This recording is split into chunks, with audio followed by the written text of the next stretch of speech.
Welcome to the 57th episode of Dialogika, a podcast between two friends about the latest in politics, society, and feminism in Indonesia and the world. I'm Stephanie Tangkilisan. And I'm Sweden Lee. And this week we have a very special guest and a frequent guest of the podcast, Kerri Na Basaria, talking about an exhibition that she championed and planned about the Ulos textile of the Bataknese community.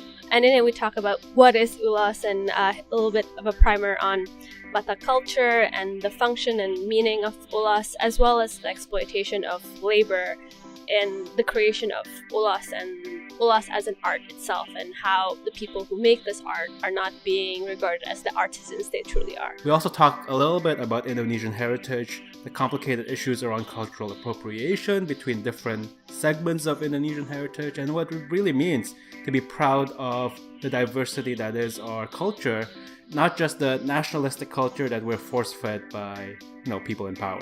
We also want to take this moment to give a mention to the tragedy that happened in Palu and Donggala in Sulawesi. As of today, October 4th, there's been more than 1,400 victims to the tsunami and earthquake that impacted that region, and our thoughts go out to everyone who is affected by this tragedy, and we hope that President Jokowi and the relief efforts that are going on over there can continue to work hard and save as many lives as possible. Anyway, back to this episode, and Kerri. So here's to it.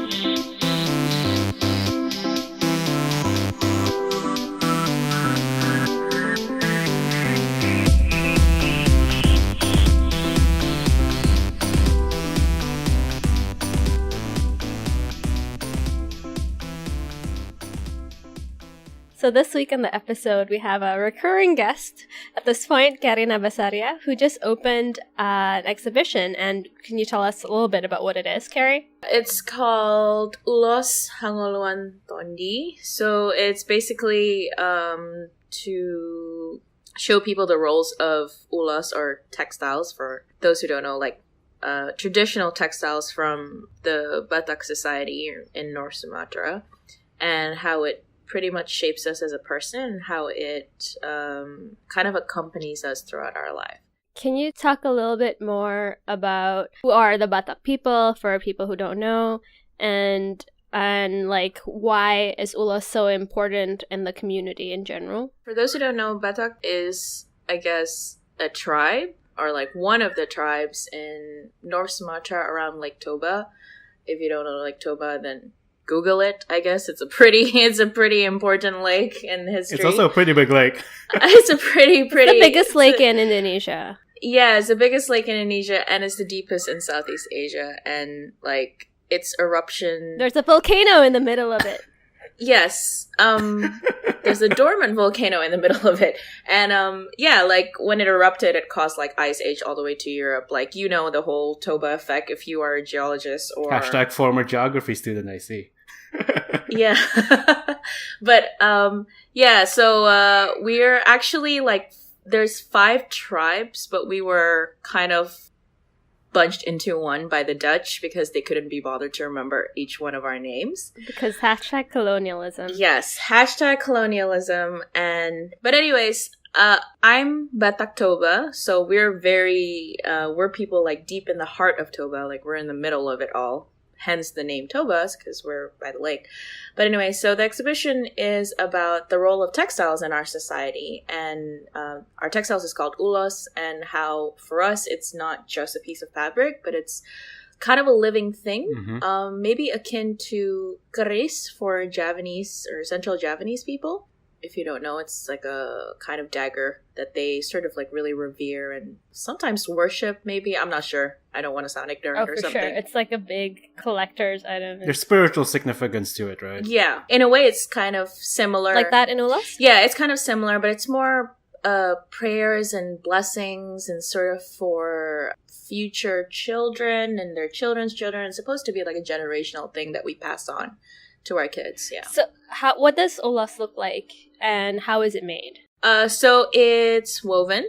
So if you've seen sort of like traditional weaving, sort of backstrap loom, that's how it's made. It's purely cotton, though like throughout history we also trade with a lot of Indian traders and their silk, so we do incorporate some of that.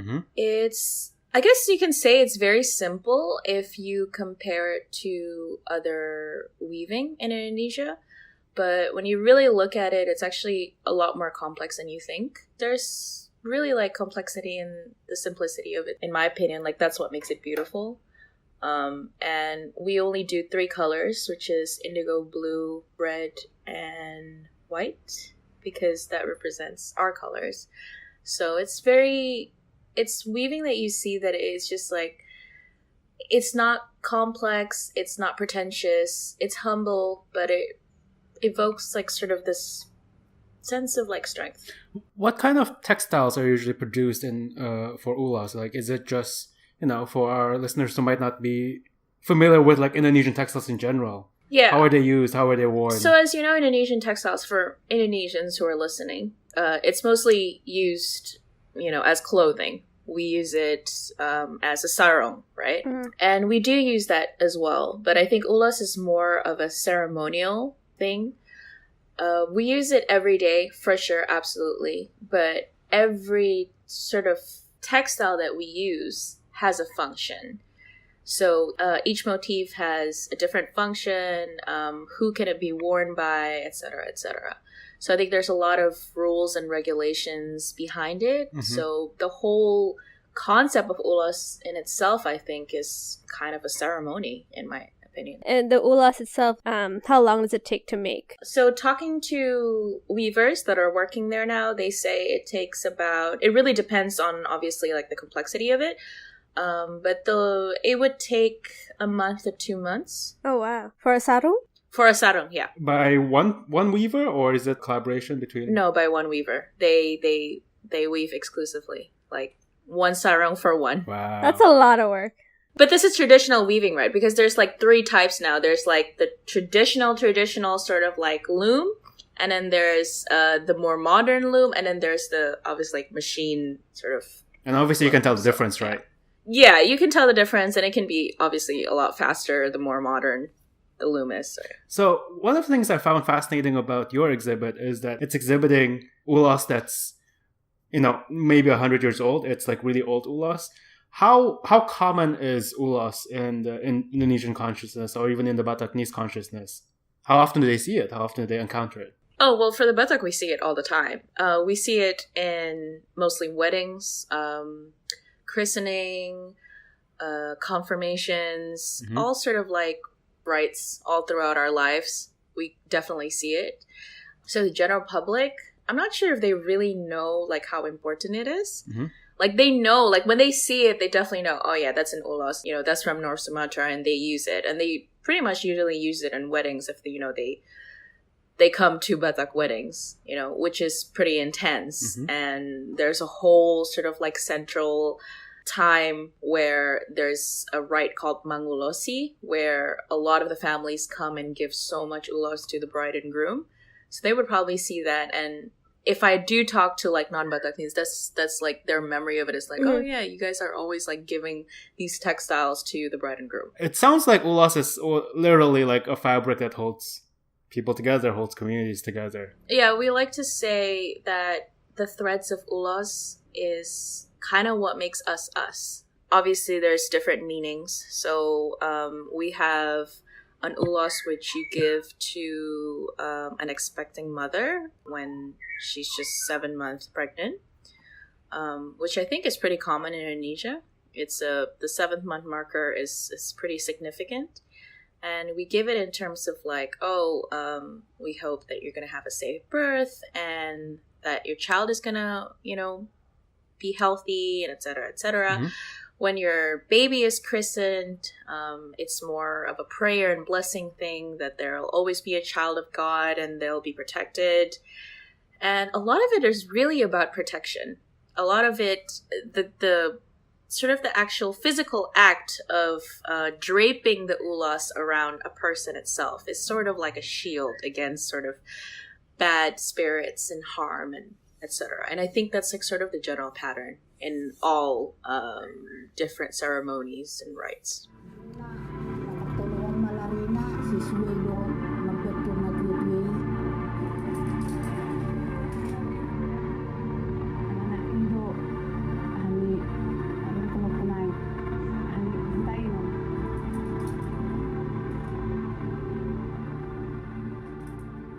What's been interesting in the way it's been covered, and how has that differed than like the general reception? The way it's covered is...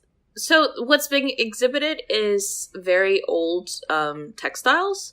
So that's what the selling point was, I guess, in the way that it was covered. It was more about like, oh, these are really, really old, like sort of 100-year-old textiles and stuff. And it's being shown to draw in more tourists and crowds.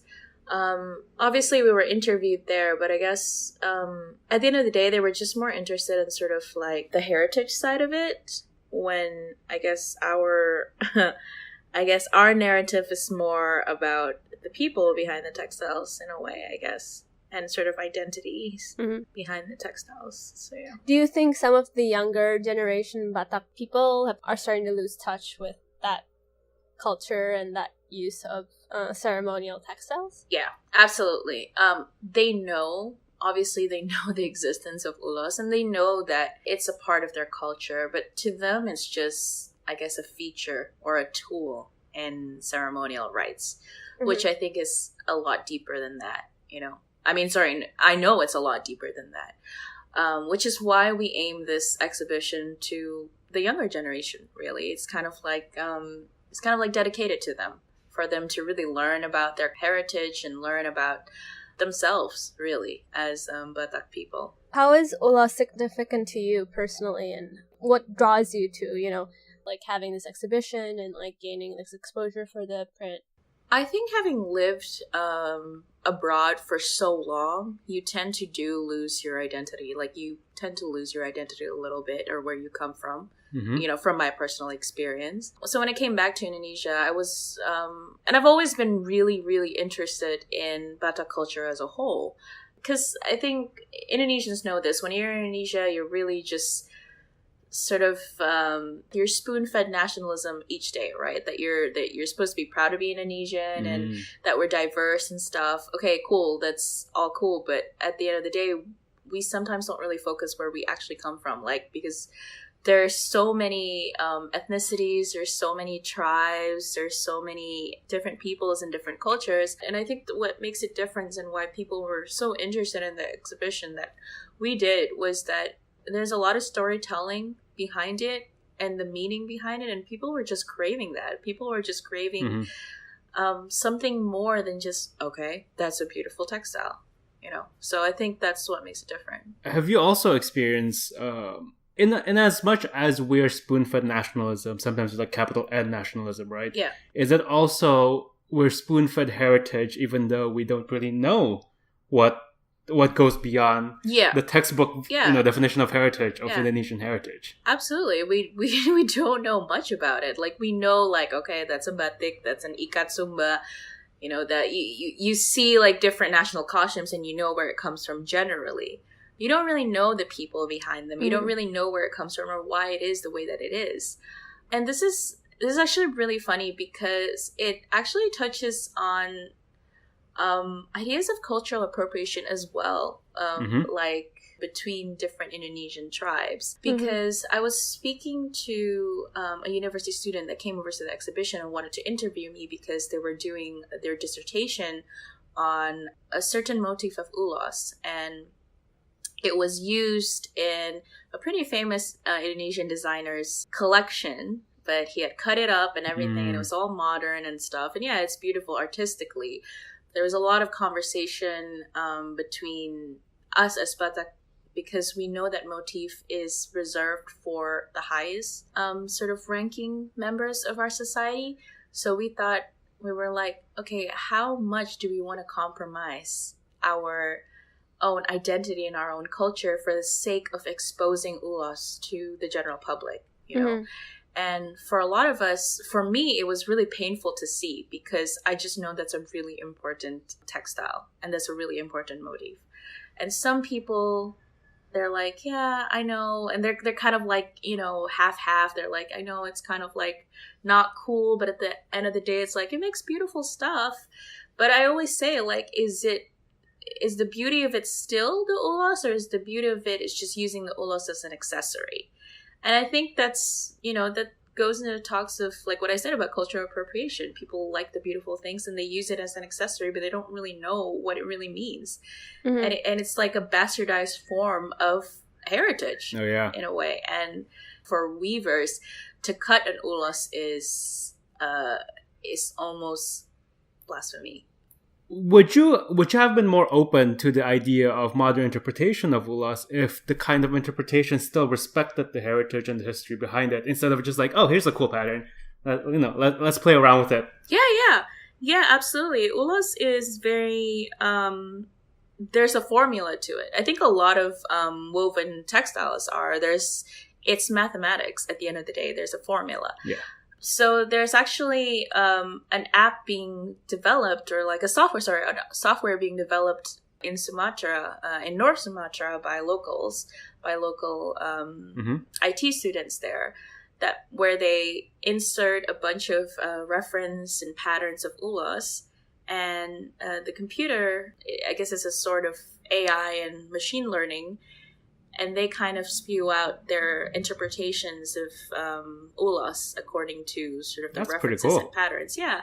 And it's been woven, and it actually looks pretty cool because it definitely stays true to the patterns of ulos, but you can definitely see that it's modern and that it can be used in that fashion. I think those patterns, you can be used as fashion, you can be used as souvenir and all this kind of thing. So I guess these more modern motifs and patterns can, in a way, support the older, more sort of ceremonial and important and almost sacrosanct motifs that we have. So you just need to diversify those patterns, in my opinion, I think. Like, you can't just use these older patterns for everything. How about from the weaving point of view? Is that an art that's being threatened by modernization, or It's not really by modernization. I think it's by capitalism. I guess you can say capitalism is a form of modernization, right? In what way? There's a huge issue there of loss of knowledge of weaving. One, down to machine, like there's more machines. And the other one, that really, really big one, is there's a lack of raw materials, aka threads, that they can buy, because a lot of it is monopolized by certain third parties. We call it toke-toke, that basically haul. That's such a cute word. They haul all these threads and sort of raw materials, and the weavers have to go through them to buy. And they would sell it to them at a, marked up price way beyond that it's worth. So it would sort of chain them to the system. Right. So the toke will tell them, okay, we've got these customers in Jakarta who wants this, you do it. So they do it, and they will have to pay around 350,000 rupiah to make it. And then it'll be done in about a month. And then they'll take it, they'll sell it for 2.5 million in Jakarta, but they'll only give 250,000 back to the weavers. Wow. For a month or 2 months work? Yeah. Oh my god. Yeah, exactly. That's insane. That's beyond unethical. Insane. Yeah, it is. It's really unethical, and it's really messed up. And so a lot of younger generation, they're like, their daughters don't really want to follow in their mother's footsteps, because it does make sense. They're like, it doesn't make money. That makes sense. And a lot of the weavers that I do speak to, and I was like, so why do you still do it? And they were like, because I want to share my heritage to the world. And this is what makes me happy. I'm very passionate about weaving, and I love weaving, and I love the act of giving my love to a certain fabric and knowing that this is going to protect someone or be used by a family or something, And it's really sad to hear them. And I said, so what is it, the one thing that you really want for people? And they were like, just appreciation, I guess, that we're artists. We're not laborers, we're artisans. And that's really what I really want to show in the exhibit as well, is that there's something really deep and spiritual and meaningful behind these textiles. It's not just patterns and things, but it's people's lives behind it. Right. Yeah. And I keep telling sort of like interviewers, I mean, like, you make a good point about how I was covered, or like how we were covered as an exhibit, and they were always like just really focusing on the heritage thing, even though I've turned like black and blue, telling them that at the end of the day, it's about like people's livelihoods, just being more appreciated, Sustainable. Yeah, it's more sustainable livelihoods, right? Yeah, sustainable livelihoods, and just like, even just a livelihood, because I feel like what they're doing right now is not. It's just Is it's there no exploitation. protection for them? Like, is there? Okay, I just want to say that those certain third parties are also kind of high up in local government, so It's just difficult. yeah, I don't want to name names, but that's what happens. Like when Right. I really delved into, I guess, the politics of it all, I had no idea that it was so intricate and it was so complex. And there was a lot of hurt feelings. There's a lot of backstabbing. Egos, I'm sure. And then... Ulos drama. And a lot of drama. But then when you think about it, it's like all of this is done at the expense of the weavers, right? They don't care about this crap. They just want to weave. They just want to create art. They just want to live. And they just want to feed their kids. But at the same time, they want to share their art. Yeah. But then... the more sort of higher up in the local governments want to commodify it. Because the minimum wage, I think, in general in Indonesia is probably around 2 million a month, which is around $150 right now with the currency. Well, might be lower. Maybe lower. And if they're able to like at least sell it for 2.5 million, and which is the price for the sale in Jakarta, that would be just minimum wage. Yeah, exactly. And they're creating art for less than minimum. Like 250,000 is like $15 for a month's worth of work. Yeah. Of which like you need to dedicate an entire life to knowing how to create this art and weaving. Like I can't even sew a button, so like yeah. Yeah, like one of the things that I want to do is actually to learn how to weave and just to really appreciate how difficult it is. Like I'm confused. And you knit, right? Yeah, I do knit. And knitting is hard enough. Can you imagine weaving? Let alone, I'm scared to look at a loom, and they sit there, and it's so like organic, and they're just like a part of the loom, and it's really cool. And they were like, "Oh yeah, it's totally easy once you get to it." I'm like, "Yeah, well, everyone says that about everything, but I don't even dare." So yeah, so like it's just like it was so sad to hear them just to say, "We just want to be appreciated, and we just want to be seen as more than just laborers," because we're not. This is not your everyday work. It's like our history, our heritage, and our identities, and people don't really appreciate that. We just, they're pretty much making, beautiful textiles for socialites in Jakarta, for Batak socialites in Jakarta to prance and preen around their friends and be like, "Oh, this is so beautiful" and stuff, and it really pisses me off. So what can the average person do to help, or like to not make things worse? We're gonna put you on the spot here. Maybe not the average person. The average Batak person, I think, really needs to educate themselves on their own heritage and culture. And they need to know that these textiles are not just tools and features in their pesta adat or like ceremonial parties. And I think who needs to be responsible as well, we talked about this to the journalists as well, because they actually asked the same question. And I said that who needs to be responsible is actually designers as well. I think they need to be a lot more sustainable in their business, and they need to give more appreciation to the weavers. And buy it direct, right? Like, is there a marketplace for people to buy things directly from weavers? Nope. Is there Nope. Unless you actually go there yourself. And I have, and I did, and I was like, "Hey, I want to buy this from you," and they're like, "Oh, sorry, it's already ordered." So like, even if they have the textiles there sitting in front of you, they'll be like, "This is already ordered," and I could pay more than what they're going to get from these textiles.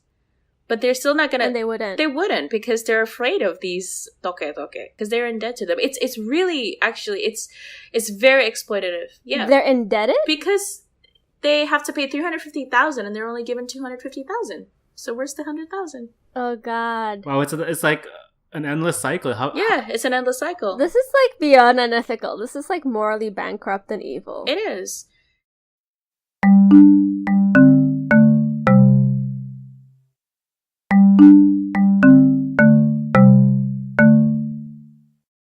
What I'm hearing here is almost like something resembling gatekeepers into Indonesian culture. It's almost like you have to go through this person and this person and this person in order to get to the thing. Oh, And yeah, usually I think it's so, like too. a person of a lot of privilege. Oh yeah, and a lot of power. Yeah, absolutely. And they're usually 90% men. Ooh.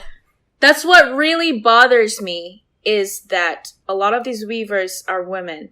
And a lot of these so-called textile designers or people who you can buy, beautiful custom-made ulos are all men. Mm-hmm. Damn. And I remember talking to one about making ulos textile more sustainable, and he's like, I've been doing this for 6-7 years, and I've been trying to do the same and stuff, and it's just not like, it's not working. They're so difficult and stuff. And I told my mother, and I was like, I wonder if it's because his approach as a man is, it's hard for them to really digest. Yeah.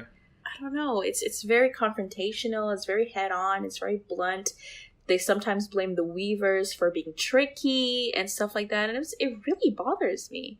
It sounds like there's no equal fitting of like collaboration between designer and weaver, right? It's treated like, you're supposed to produce the thing that I'm gonna make into beautiful art, not recognizing there's already beautiful art to begin with. Yeah, but like, I think people just need to learn more about it and stop being so ignorant and treating this as just costumes, because it's not. It's people's lives and people's culture and heritage. And respect the pattern, right? It's all... And respect the pattern itself. I know that there's a lot of batik patterns that we don't use anyway because they're reserved for like Kraton Jogja or like Kraton Solo and etc.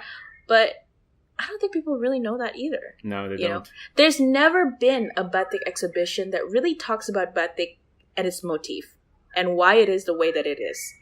And for example, in Cirebon, you said that it's really beautiful, and people don't really know that colorful batiks are Chinese influence. Mm-hmm. Because before that, if you go to Solo, traditional batik is really browns and whites and very dark and very earthy because that's the style. And the Chinese brought colors, and then it became, Cirebon or like Peranakan batik, and people don't really know that. And it's the same as Ulos. Like our traditional is red, white, and blue. And then when we traded with Indians, they brought silk, they brought dyes, and then it turned into these beautiful Angkola textiles, which is a different Batak tribe. So in a way, you can also really study the history of Indonesia as a country and its migration patterns through textile. Mm-hmm. Yeah. The true history. The true history. And it's like, in researching some of my own stuff, it's like what you're talking about, Chinese style print. It's like, I think it's really strong point, like whenever sometimes I want to point out at like racist politicians who are wearing colorful batik and who are denying Chinese Indonesians as do you know what you're wearing is influenced by Chinese immigrants, and that literally our influence is woven to your back through its textiles. Absolutely, 100%. I think it's so interesting. I gotta say, all of these conversations about Indonesian identity seems like conversations that don't really exist in the mainstream space. Nobody wants to sort of like rock the boat and talk about like, we love our culture and our identity. Yeah. But we don't love the people who make it. Yeah, exactly. And who are actually making this beautiful thing that we think is so integral to our identity and so integral to what we love about our culture. Yeah. So what are the next steps for this exhibit? What are the next steps for, your project and raising awareness about Ulos? There's a couple of ideas that we wanted to do. So a lot of the weavers that we spoke to are really interested about learning older forms of making ulos. One of it is natural dyes. So it's being done here and there, but it's not really been spread out through all the weavers. So we talked about having someone who actually knows natural dyes, which is, we wanted to create sort of like a mobile workshop where we go to different weaving villages and the next, and to teach them about natural dyes. Because these weavers can't actually go to different places because 1, it takes money. Right. 2, they have to finish their work. And 3, usually their husbands are kind of like iffy about them traveling out of the village that much, like that far. Mm-hmm. So we talked about actually going to these different villages and bringing the information to them where they can talk, collaborate, share with weavers who can travel and want to travel. And usually these are younger ones. Younger and unmarried weavers are easier for them to travel. Yeah. They can actually go to these places and be like, hey, yeah, I have this, I have some information to share. Because throughout history, how Ulos motifs really develop is by sharing and collaborating between different weavers. Oh, cool. But now they're stuck in different, villages, and they're just there. They're not really interacting with different areas. So it's all stagnant. Mm-hmm. So that's what we want to induce. We kind of want to induce an artificial sort of like creative community, it sounds like. Community, sort of like that sort of organic sort of collaboration that happened, many, many years ago. But now, we want them to be able to talk to each other. There are thoughts about actually reviving cotton growing in Sumatra because we used to do it. Oh, wow. Just in a small scale, sort of a more sustainable scale in Samosir area, for example, because some people are actually doing it there. But they need to actually obviously process the cotton to threads, right? Yeah. And they've also lost that the knowledge.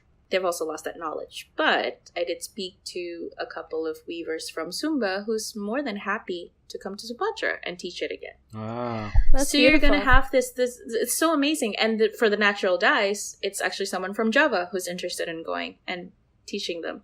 So I think it's so fantastic. I think there's this cross-cultural collaboration between different weavers in Indonesia who wants to like, hey, yeah, you used to know how to do this, but obviously you've lost the knowledge. But, let me remind you again so that it can be revived there again. Wow, that's beautiful. So how long is the exhibit still going on at Museum Textile? And how do our listeners, if they're in Jakarta, how do they get there and the details? Yes. A little product shilling here. If you are in Jakarta and if you're interested in the exhibition, it's still going on. It's in West Jakarta. It's actually very close from Plaza Indonesia and Grand Indonesia. And the easiest to get there is by... Those are the landmarks. Yeah. And the Hashtag Indonesian landmarks. Hashtag Jakarta landmarks. Malls.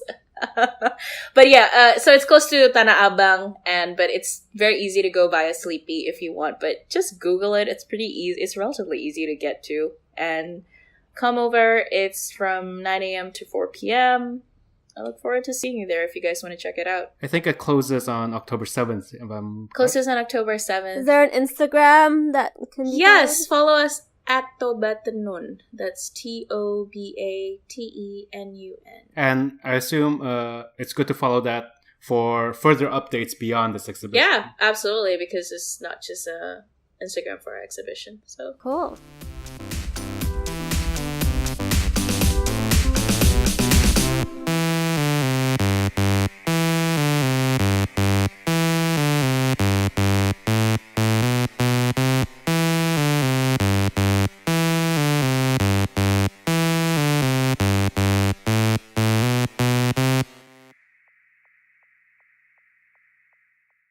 Thank you so much for listening to this episode. You can find more information and resources of whatever we talked about on our website, dialogika.id. Music credits to John Dealey and, of course, Broke for Free. If you like what you hear and want to support us, please review our podcast on the Apple Podcast app or whatever app you use to listen to your podcast. And please share our podcast with your friends. It's the best way to spread the word about Dialogika. If you want to get more involved, we'd love to hear from you. Our email is dialogikapodcast@gmail.com.